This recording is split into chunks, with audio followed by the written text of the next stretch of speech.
In the outer rim of the Calthorian expanse, tales of the mythical Terrans were whispered like bedtime horror. Stories, creatures born on a death world so violent that even the hardiest species dared not imagine surviving there. With oceans of acid, storms of fire, and gravity so punishing it crushed metal, Earth was dismissed as a fable. Humans, they said, were the invention of paranoid minds, ghosts of an extinct race, if they ever existed. But that myth ended the day the sky above Threx Prime ignited. The Threxian High Warden, Velzarn, stood motionless in the command chamber of his orbital bastion. His compound eyes blinked in disbelief as massive unidentified vessels blinked into orbit. Their hulls were black as the void, radiating no identification signatures, no hail codes, nothing but silence and intent. "Scan them again," Velzarn rasped, mandibles twitching. "Verify their origin." His sensor officer, a young Slari tech, looked pale under his scales. We did, sir." Their language protocols matched no current archive, but one of the lower decks recovered fragments of an old relic from the ruins of Cygnus 12.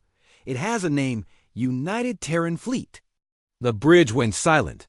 Everyone turned toward the massive viewing window, the largest of the vessels, a kilometer-long behemoth bristling. With turrets and glowing drive cores, moved forward. Its flank bore faded letters in an ancient language few recognized, UTS Retribution. And then, without ceremony, without negotiation, the ship started firing. Velzarn. Defense grid lit up as plasma rounds and kinetic rods rained down. Shields flared and burst like soap bubbles. The bastion rocked violently. Within minutes, half the orbital stations around Threx Prime were reduced to drifting slag. "But this is impossible," Velzarn gasped.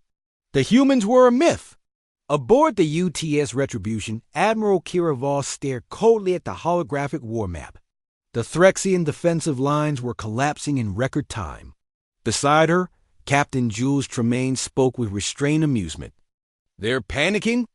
No central resistance, just scattered fire and screaming." Kira's jaw tightened. "Let them scream. They thought they could erase us from history. 2 centuries ago, during the so-called Purge era, the Galactic High Council had declared Earth a contaminated anomaly, too dangerous, too independent. With help from cowardly puppet species, they bombarded Earth's surface and poisoned its atmosphere. The survivors either died or disappeared, but humanity never. Guys quietly dot in the cold shadows of forgotten systems. Humans rebuilt, quietly, patiently, evolving in silence.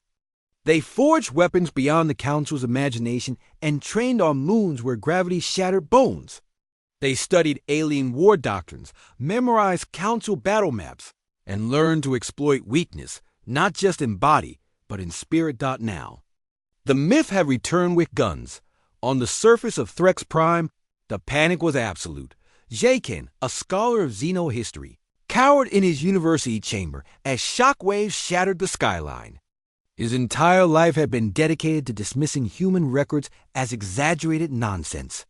They were war beasts, sure but exaggerated to keep children scared. Not real. And yet, they had come. From his tower window, he saw drop pods descending, like blazing comets. Troops in black adaptive armor marched through the smoke, faceless and efficient. One of them, standing over 3 meters tall in a mech suit, dragged a Threxian officer out of a bunker and threw him effortlessly through a steel wall. Jacques murmured in horror, "Gods! They were real?" His assistant whimpered. "What do they want?" The human transmission began broadcasting every screen, every device. The voice was calm, female, and spoke in perfect galactic basic. "To those who erased us from the archives, to those who bombed our cradle and called us extinct, we are not myths. We are not gone. We remember, and we have returned." The message looped once more before every orbital cannon fired simultaneously. A dozen cities were vaporized in seconds. By Day 3, the Council itself was in disarray. Emergency broadcasts streamed across the network as world after world went dark. The humans weren't attacking planets randomly. They were selecting only those that had signed the Purge Order.